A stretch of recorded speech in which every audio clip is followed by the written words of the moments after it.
I'm Andrew Scheuermann, the CEO and co-founder of Arch Systems. I'm here with one of our good friends and our partner, Cybord. Hello, Andrew. Cybord. Hello, Great to have you here. Absolutely. So let's start off.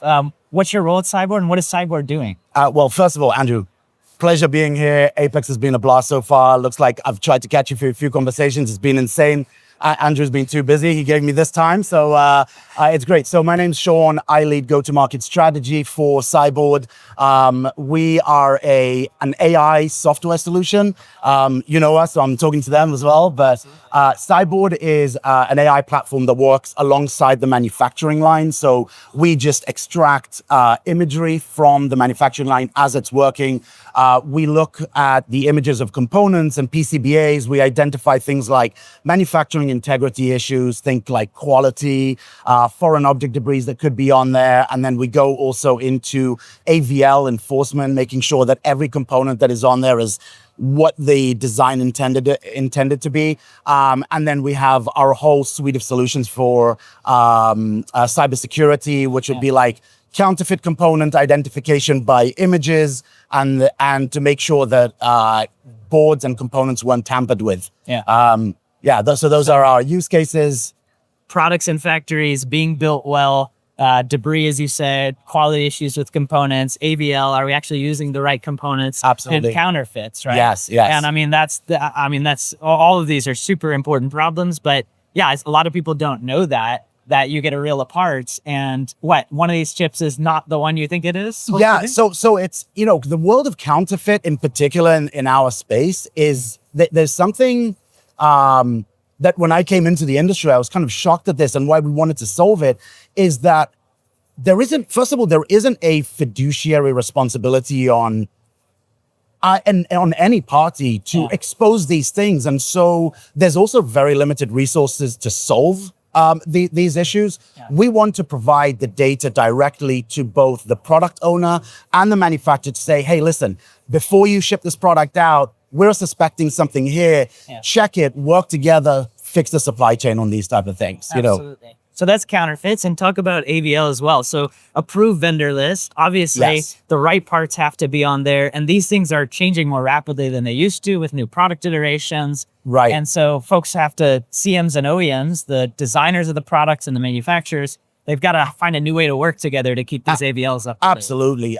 So AVL enforcement is probably our most used on a day-to-day sort of capability or features of the product. And what we're seeing is this. So first of all, OEMs are demanding to change products constantly. They do fixes to that. They do change their design. There's new product introduction that comes in, which introduces new AVLs or changes to an existing AVL.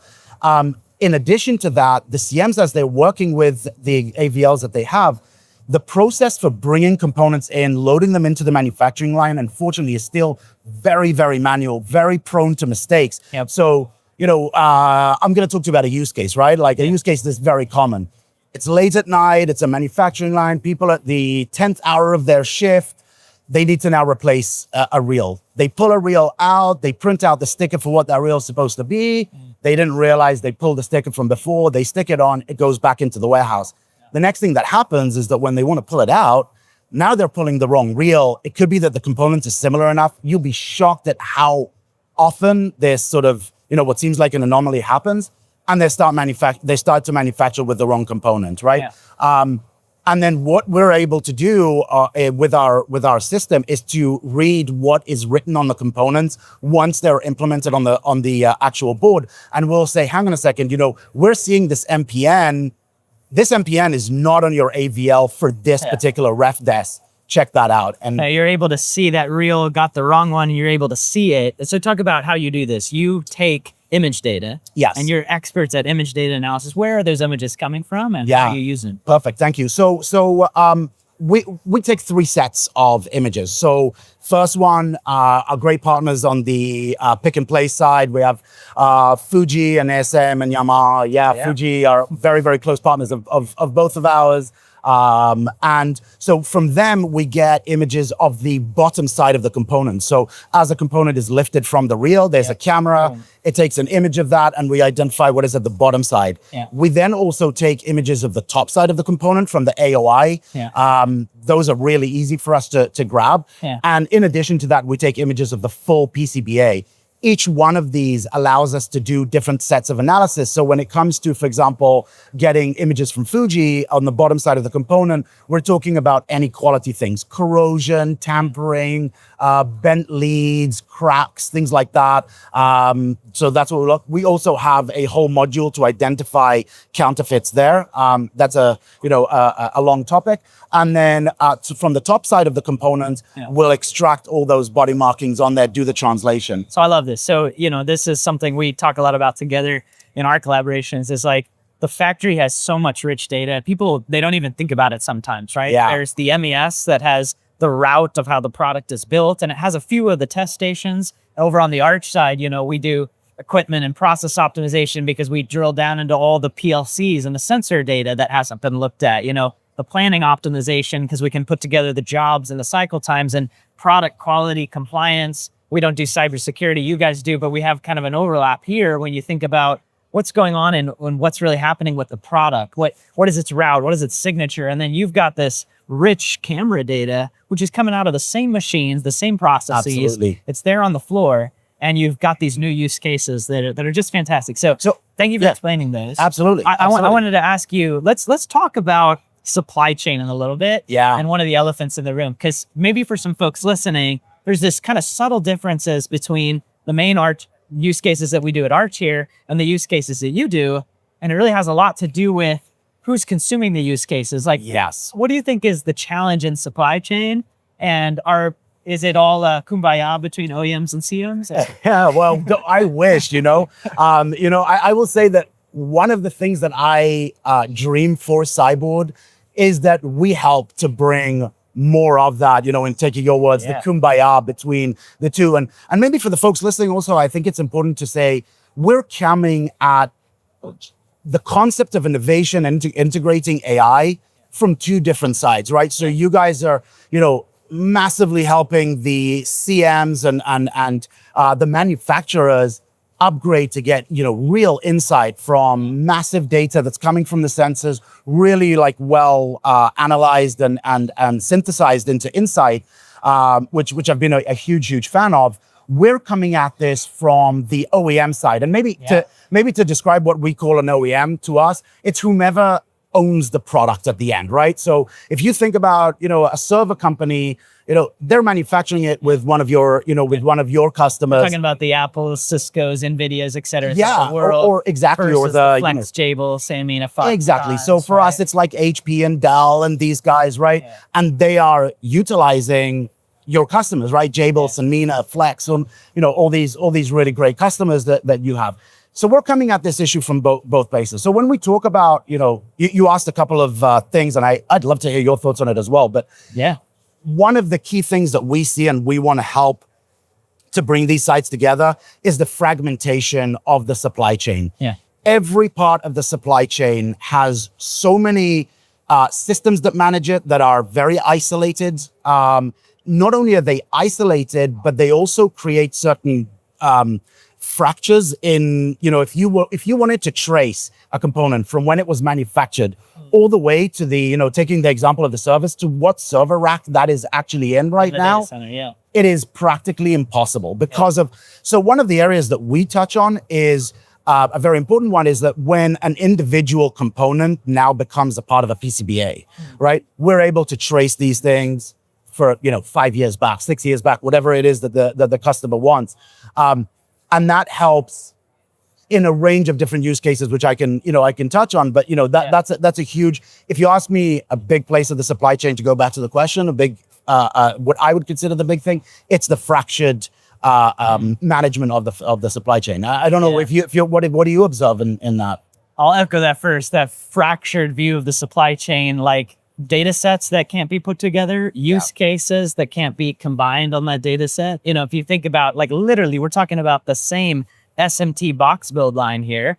that, we're pulling data out to solve feeders and planning, and you're doing camera. Like it's the same physical thing. Yeah. But the use cases are different, right? Yeah. And there's a set of use cases, I think. I'm going to come from the CM side for a moment. There's a Flex saying, which is sketch to scale. And there's a Jabil saying, which is design to dust, right? And it's like, we're going to help our customers from design to dust. And if you think about that, you say like a chip that, gets built on the board and goes all the way into the data center, there is an intention from the CM side that like, I want to help my customer through that entire journey. And yet, let's be honest, no, they're pretty scared about sharing the data and just opening it up. Why? Because they run on 3, 5, 8% tiny margins. And if the margin is crushed, they're out.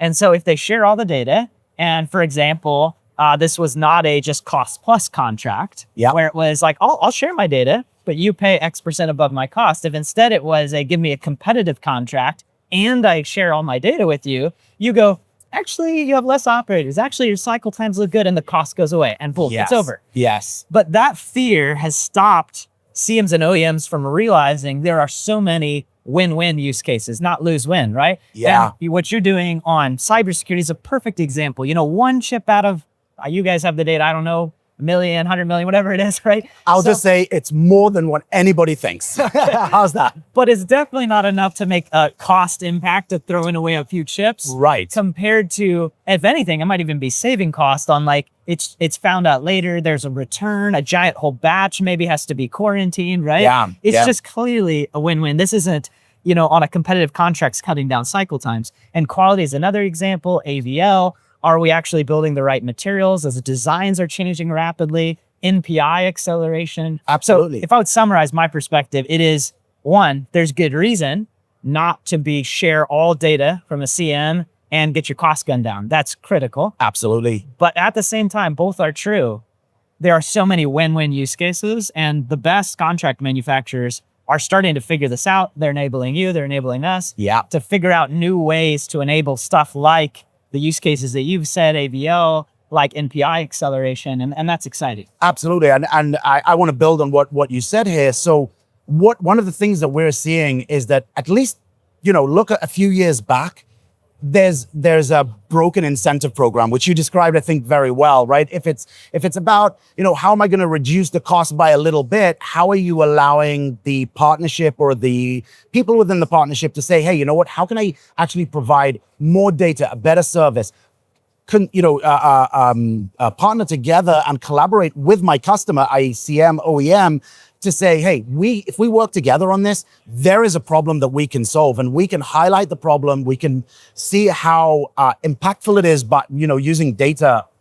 Arch is probably the perfect source of data for understanding how you can do this, but it not being used to say, oh, that means you can cut costs. No, let's invest in something delivering better. And I have to say that from our perspective, this is a huge both incentive and motivation for us is to go back to our OEMs and to say, listen, our product is there for you to collaborate better with your CMs, not necessarily use this as, hey, let's, hit on the ROI and things like that. Because if we talked about the use case, right, of the wrong components being implemented. Yep. Things happen, right? Playing the blame game doesn't help. And we have helped OEMs and CMs collaborate on these issues rather than go into, months and months of cycles to figure out whose fault it is. It doesn't, for us, it says, okay, let's stop it very quickly where it happens and then deal with the supply chain together to make sure it doesn't happen again. And that's what we want to bring these people together, right? We want them to shake hands and say, we're going to work through this together with data, with insight, and we can do this very quickly. Absolutely. Something else I'll throw out, building on what you said, is I think a lot of people haven't realized how technology makes this, in fact, better instead of worse. Like people, we have to be careful. Sometimes you go, wow, sharing data, you guys are taking picture of every single thing. Arch has these agents. Maybe that's going to cause a data leak. But in fact, there's an ability to create less data leaks than there was before. Because what happens today when you do this the old way, right? The OEM has their very expensive engineers who hop on a plane, and they fly over to the CM factory. Yeah. And they're standing, looking at everything, maybe checking things, maybe checking AVL. And you know what humans do? They look at absolutely everything. Yes. And they take everything into their head, and you have no ability to audit. So from your OEM perspective, it's so inefficient. It's so slow. It costs so much money. From the CM's perspective, this is actually a leak. These people come in, the whole factory has to stop for the visitors. You got to put on a show. You got to try to hide other customers' things. It's impossible. They're seeing what the competitors do. You know, it's just not good, right? Now, when you have a technology system, you can mechanistically limit what it's allowed to do to exactly the use cases that are win-win. You can audit what's shared, what's out there. You know, if it's images, what's in the images, what's possible to take. If it's an agent, what does the agent look like, right? Yeah. And so the winners and the losers, I think, in this new age are, you know, the losing strategy is you kind of go too fast and you just open technology. And that's, by the way, I said what's happening today is a person flying over. What else is happening in our CM world is, and not with your images, because you guys collect an image source, like factories don't know how to collect all those images on their own. So that's unique about you guys. But a little bit on our side, you know, the OEM says, I need data. And the CM goes, oh, well, I can't say no to my customer. Here's my entire database. Yes. Here's literally everything. Yes. Because I don't have the time to know what to give you and not give you. And so again, in so many cases, they are actually oversharing today.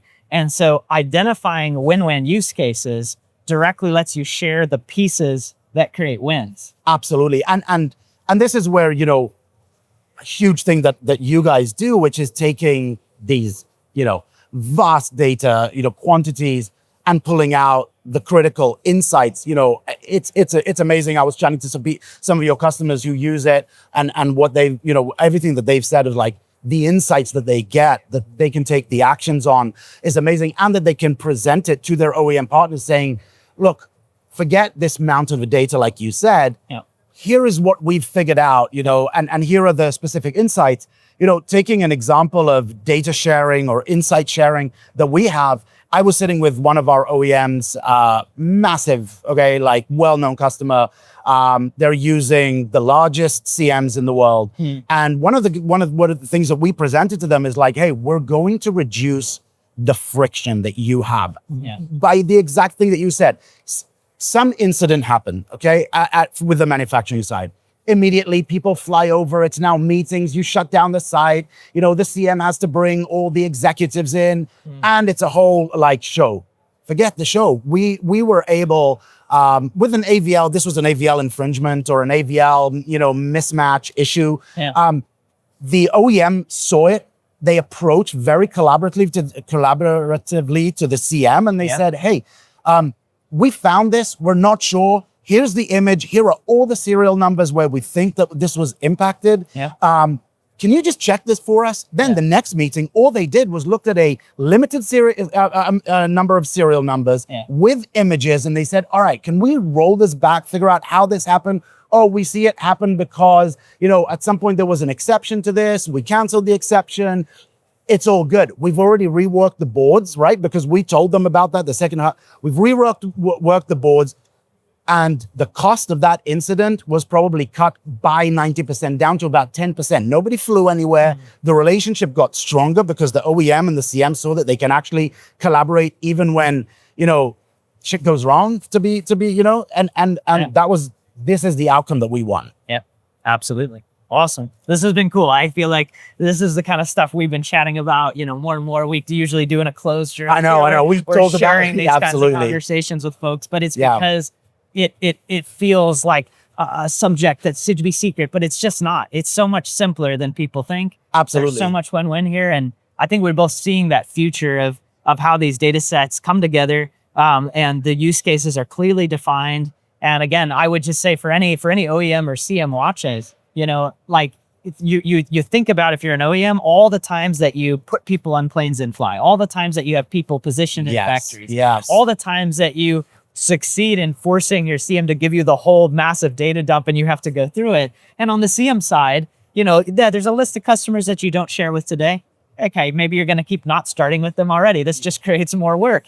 But there's a large list of customers that today you are in fact oversharing with and bringing so many people in and denying them these win-win use cases, which we're seeing on our side the leading CMs are figuring it out. This is actually cutting my costs and letting me serve my leading OEMs in a way that they see as innovative. Yes. And that's exciting because, you know what, it hasn't all, we were talking about this, you know, the CMs, we think they're innovative. They're not always seen as innovative, but we think they are. And that's part of what we do at Arch is we bring more innovation to CMs, and that does let them win the latest contracts. The key is it has to be cost plus. It has to be actually reducing their costs, increasing their profit, and letting them innovate further. And that is now possible, which is why this is exciting. Absolutely. And I think that what you're doing and what, you know, where a lot of our passion and drive comes from is doing that cultural paradigm shift in the entire market.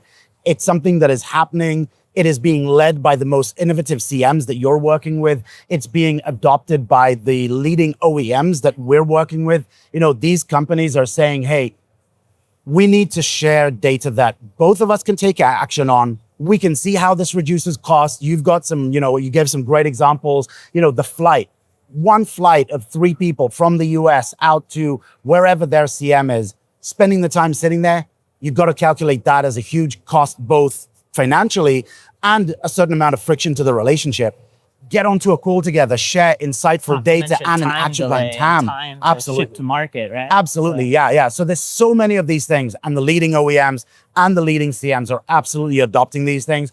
I'm super excited to see that cultural paradigm shift coming to fruition. Great discussion, Sean. Thanks for coming by. You too, Andrew. Thank you so much. The rest of the show. Thank you. You too. All right.